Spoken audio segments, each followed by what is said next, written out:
Take an example on tangent and normal. Firstly, find the slope of tangent to the curve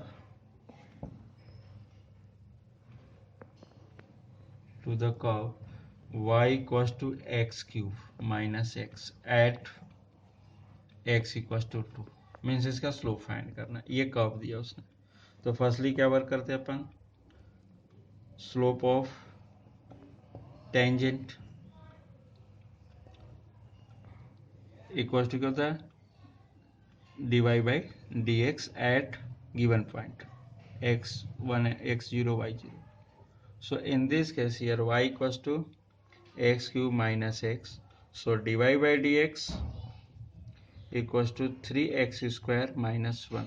So dy by dx at x equals to 2 already given, so 2 in 3 into 2 square minus 1, so it is equals to 3 into 4 minus 1, so 12 minus 1, it is equals to 11. So slope of tangent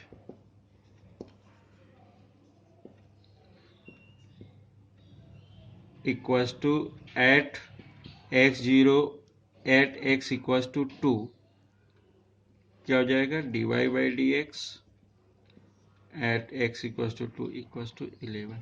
means ये जो value है slope of tangent का, normal का होता again minus 1 upon this value, it is a slope of normal.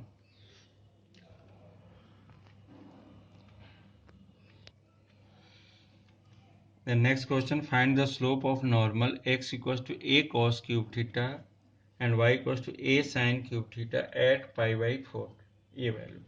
So in this case slope of normal क्या होता है, minus 1 upon dy by D X at point. Suppose अपन x0 y0 दे रहे हैं तो इस केस में ये होता है. तो इस केस में पहले तो dy by D x. So here x equals to a cos cube theta. It is a parametric equation. And y equals to a sin cube theta. So firstly, divide dy by dx by d theta. dx by d theta. For this, तो ये क्या मिलेगा, equals to a theta के respect में a into 3 cos square theta into cos का differentiation equals to minus sine theta and divided bye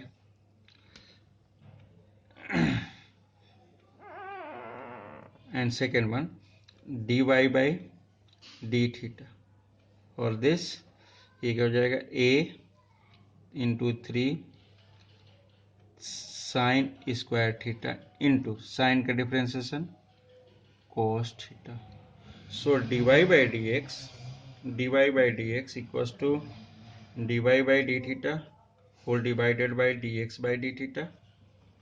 So it is equals to dy by d theta means this a into 3 in sin square theta into cos theta and whole divided by a into 3 cos square theta into sin theta with minus sign. Means हमने यहाँ पे ले लिया a से a cancel, 3 से 3 भी cancel, एक cos से एक cos भी कैंसिल, एक sin से एक sin भी कैंसिल. तो बचा क्या, एक sin और एक cos.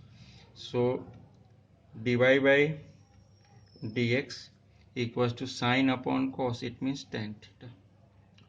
So slope of normal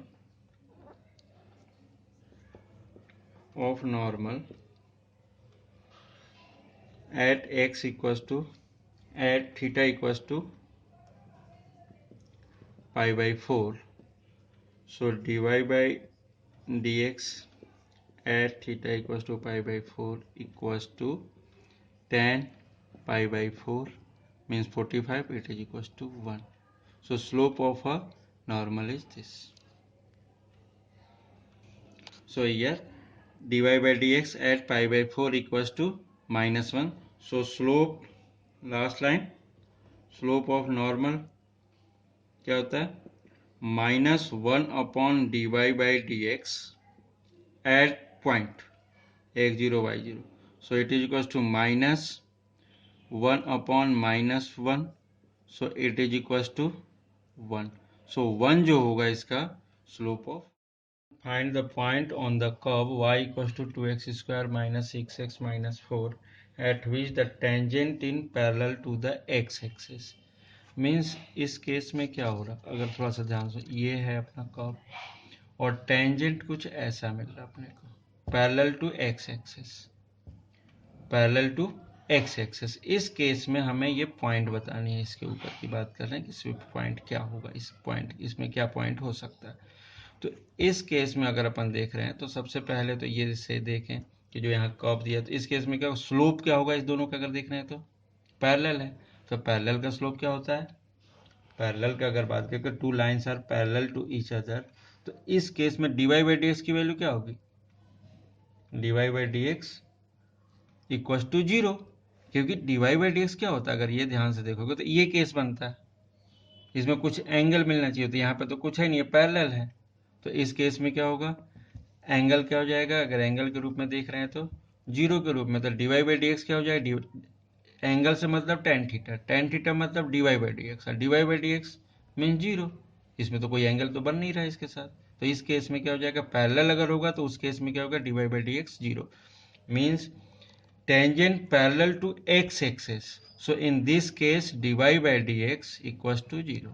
ये ध्यान रखना हमेशा, parallel to tangent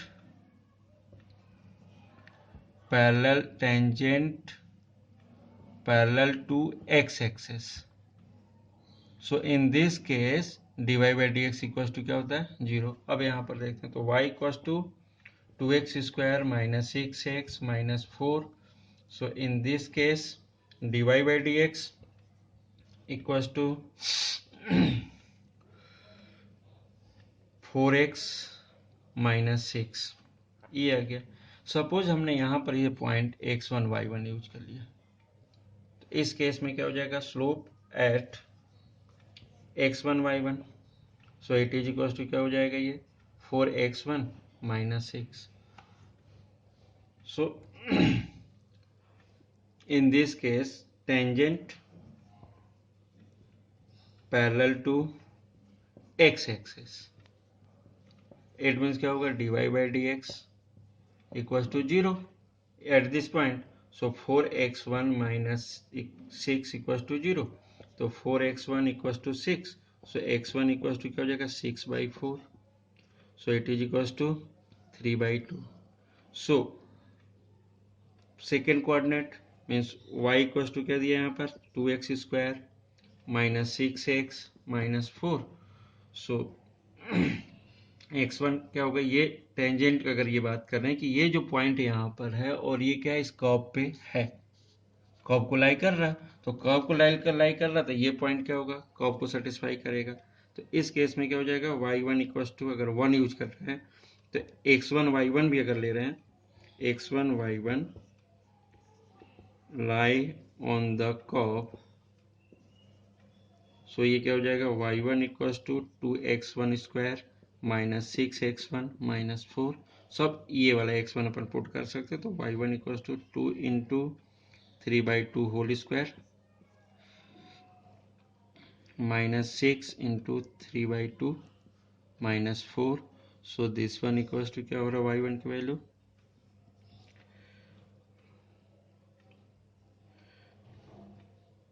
2 into 9 by 4 minus 6 into 3 by 2 minus 4. So here 3, here 2 2 ja 4.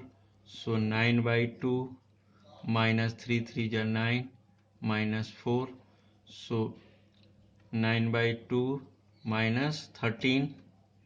So 9 by 2 minus 26.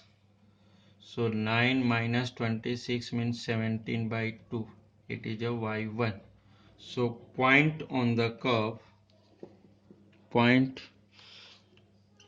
on the curve क्या हो जाएगा, x1 मीन्स क्या मिल रहा है अपने पास, 3/2 एंड -17/2।